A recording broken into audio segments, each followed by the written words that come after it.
You wake up, step out of the cave, and look around. There is no one assigning you any tasks today. There are no supervisors, no shift schedules, no one telling you what time you have to start. You stand there for a while and ask yourself one question: what do I want to do today?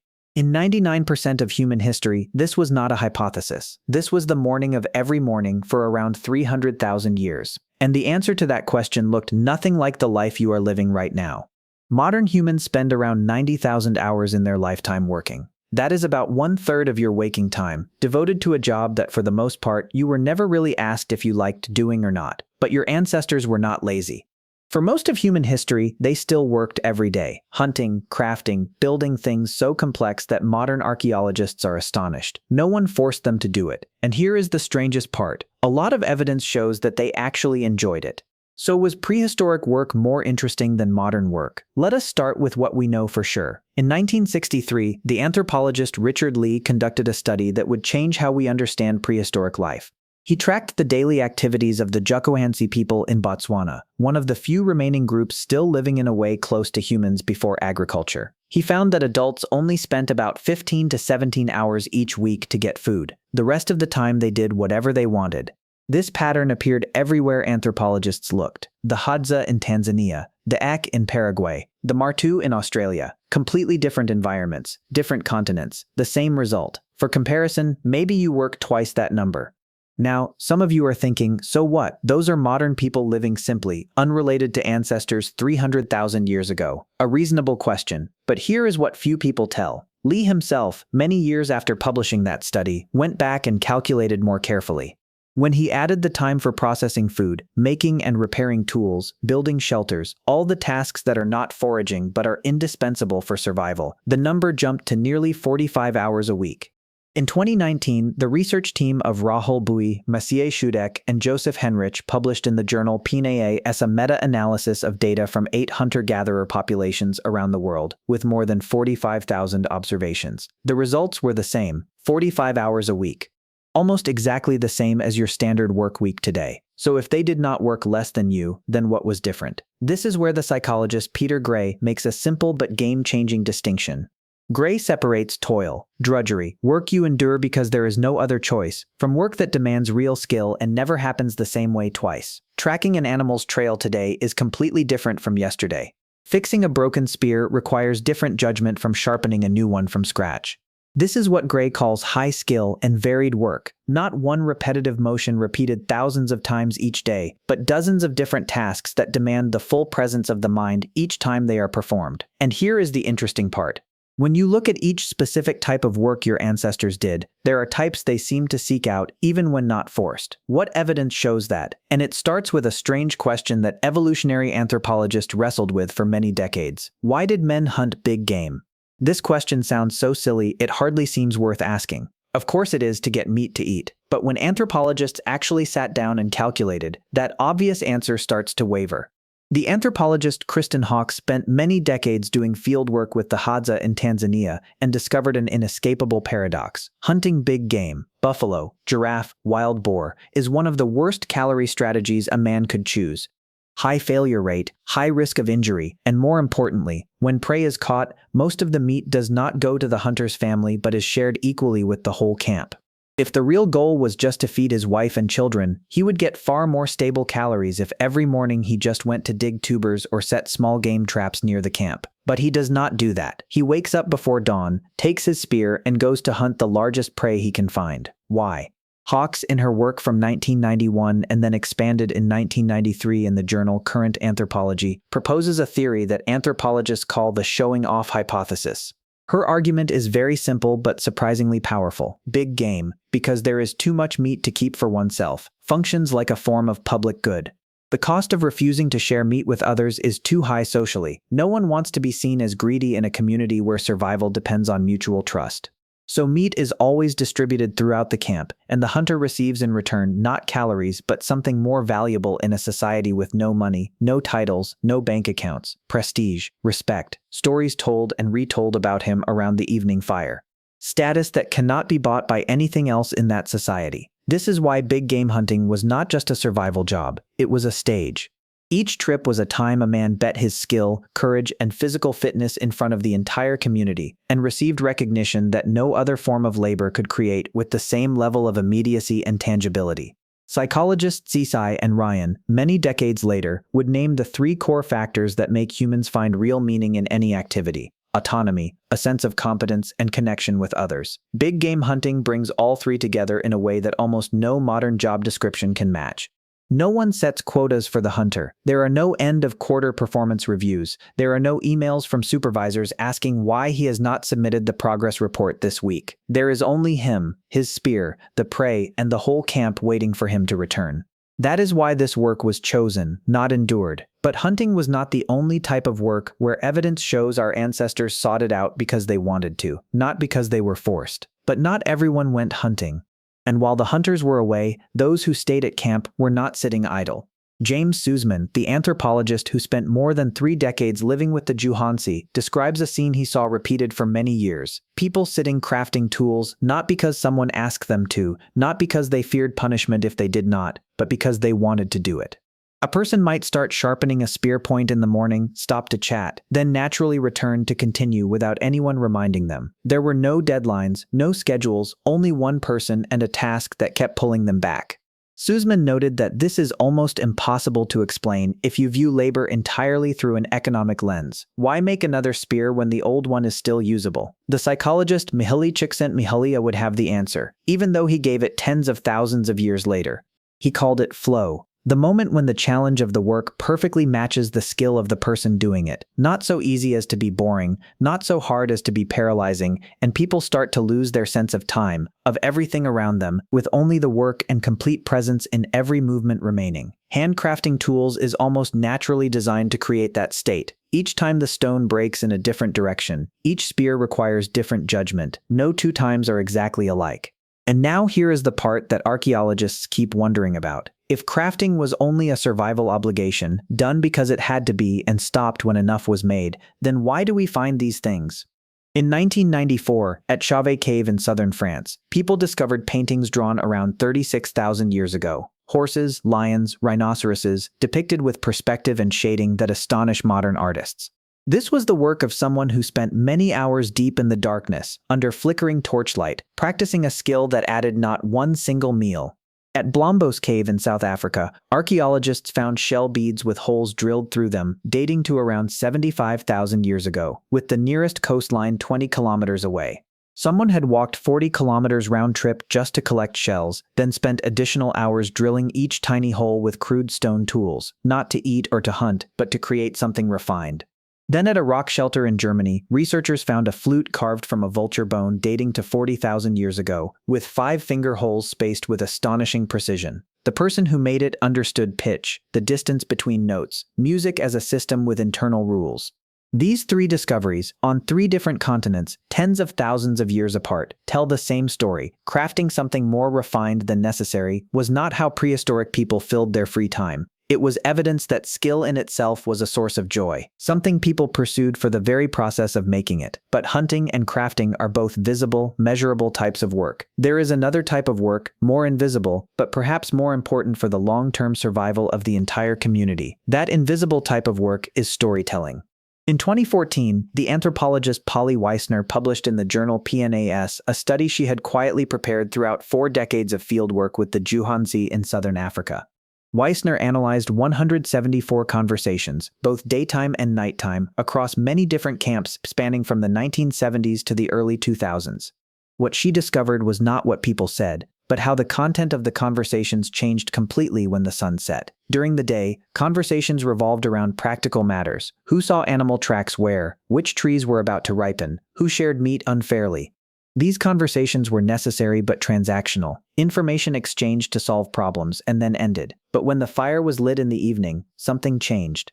Conversations shifted to myths about the origin of the world, stories about ancestors, belly laughs about mishaps from last season's hunt.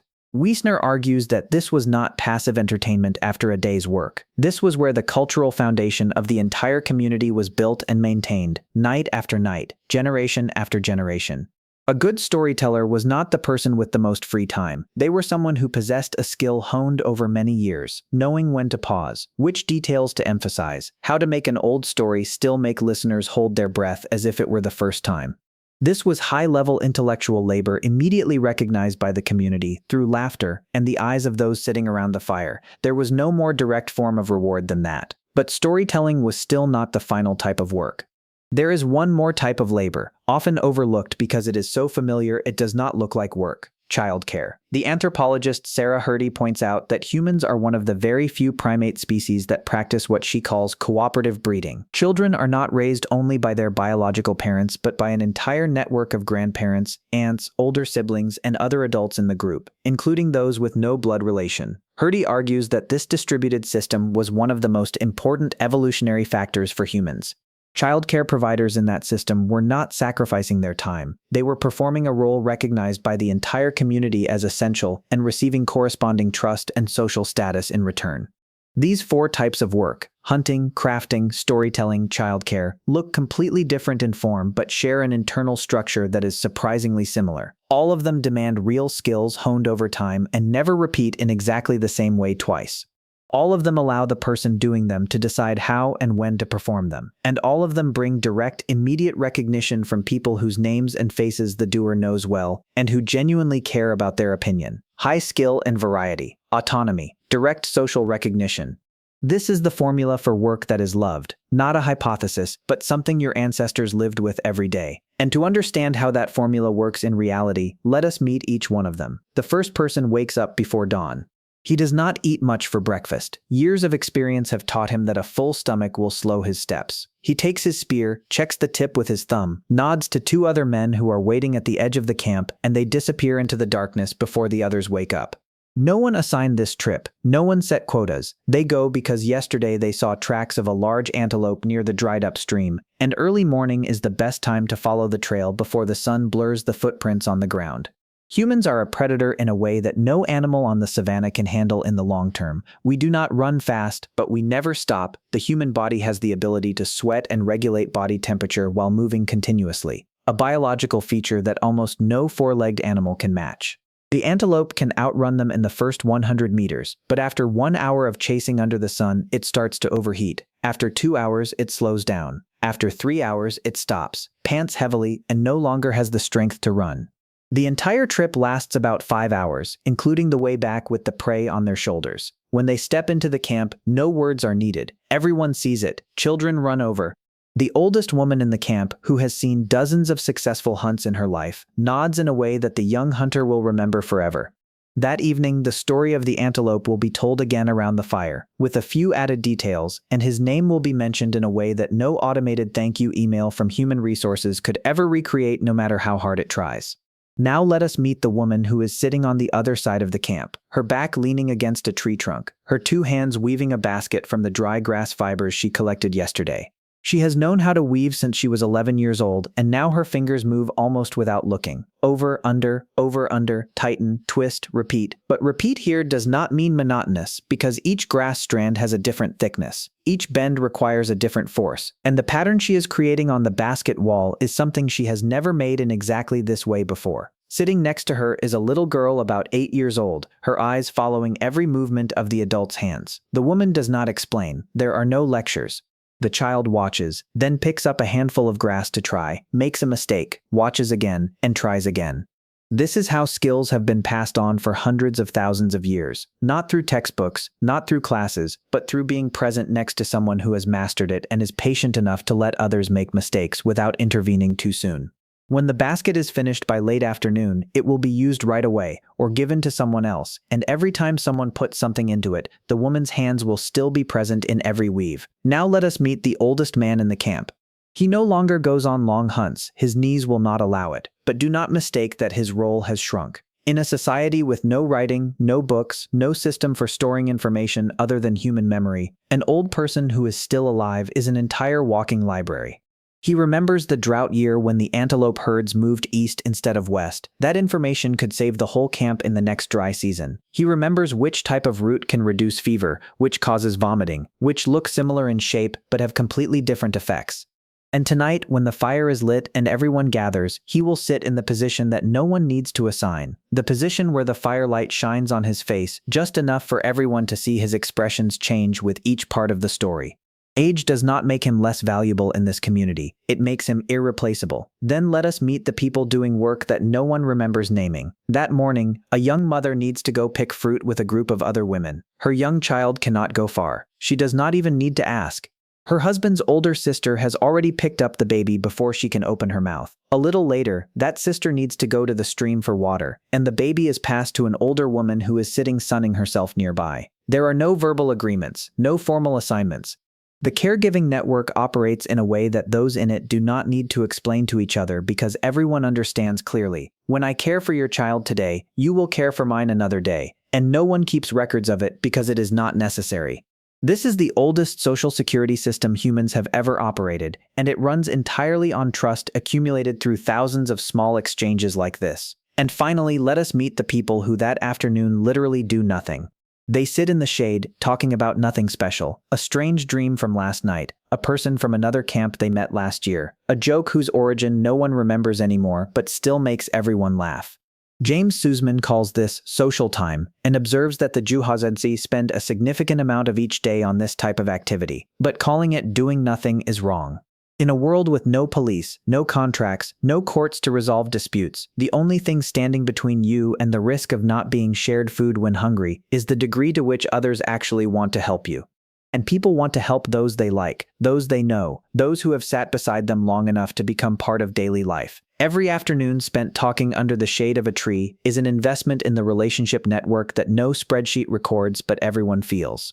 Looking at the overall picture of a day in that camp, there is one thing that is almost impossible to notice if you are looking for it with eyes accustomed to the modern world. There is no boundary between work and life. The hunter goes out with his friends. The basket weaver teaches her granddaughter. The old storyteller is doing his most important work while appearing to just sit and chat. The childcare providers are strengthening the trust network that the entire community depends on. None of them leave the workplace to go home because the two are one and the same. And this is exactly what the next 10,000 years will slowly, very gradually begin to unravel. Then that changed. Around 10,000 years ago, in the Fertile Crescent, humans began planting seeds in the ground and waiting. Agriculture did not appear as a decision by someone on a specific morning. It came slowly, piece by piece, over many generations, but its consequences were clear and irreversible. When you farm, you have to stay put. When you stay put, you need to protect what you have planted. When the population grows thanks to a more stable food source, you need to plant more. That cycle has no stopping point. What few people notice in the story of agriculture is not that humans began working more hours, although bone evidence shows that was also true. Early farmers were shorter, had more cavities, and showed signs of spinal arthritis from repetitive labor. What is talked about even less is what agriculture did to the internal structure of work. Recall what Peter Gray pointed out from the beginning. Hunter-gatherer work was high skill and varied, never repeating in exactly the same way twice. Agriculture dismantled exactly that. Plowing is plowing, day after day, for months on end, sowing seeds in straight rows, weeding the same field. Harvesting with the same motion until the hands go numb. This was not work that demanded constant judgment like tracking animal trails or carving a flute from bird bone. This was labor where once you learned how to do it, you could let your mind drift elsewhere while your hands kept moving. When the population grew enough to create larger settlements, something else emerged: specialization. Some people only made pottery, some only wove cloth, some only forged copper tools. This division was economically efficient. One person doing one thing for life would be better at it than someone doing 10 things in rotation. But the price paid was something those who paid it had no words to describe because they had never known anything else to compare it to. A potter in Mesopotamia in 4000 before the Common Era was no longer a hunter in the morning, a craftsman in the afternoon, and a storyteller in the evening. He was just a potter, every day, until he died.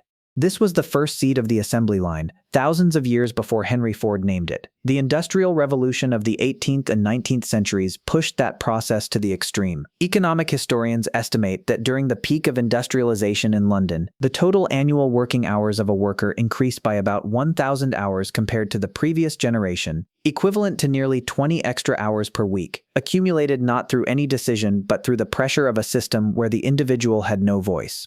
Factory workers did not decide the pace of their work. The machines did. They did not decide what to do next. The assembly line did.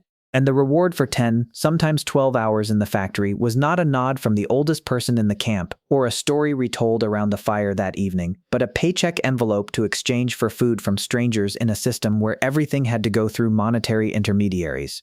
The study by Bui, Chudek, and Henrik in PNUS that we mentioned at the beginning found that when small communities fully integrated into commercial markets, men's working time increased from 45 to 55 hours a week, not because they chose to work more, but because market logic pulled in that direction. In 2019, Mark Dybel and colleagues studied the AGDA in the Philippines and found field evidence that the same thing is happening right now. AGDA groups that had switched to agriculture worked about 10 hours more per week than those who still hunted and gathered, and that burden fell especially on women, who lost nearly half of their free time. But the hours are only the visible part. The harder to measure part is what happened to the psychology of workers when autonomy and variety were dismantled from work piece by piece. The evolutionary psychologist Mark Van Vugt and colleagues, in a work published in 2024, introduced the concept they call evolutionary mismatch in the modern work environment. Our brains are still looking for signals that modern work no longer provides, seeking autonomy and receiving standardized procedures, seeking skills recognized directly and receiving anonymous performance review numbers, seeking variety and receiving the same task list as last week and the week before that. This is not a complaint about progress. Agriculture has fed billions of people. Industrialization has created material living standards that no hunter-gatherer camp could have imagined. But in the process, something was lost. Not loudly, not suddenly, but so gradually that no one noticed until it had been gone for a long time. And that thing was not free time. That thing was the feeling that your work belongs to you.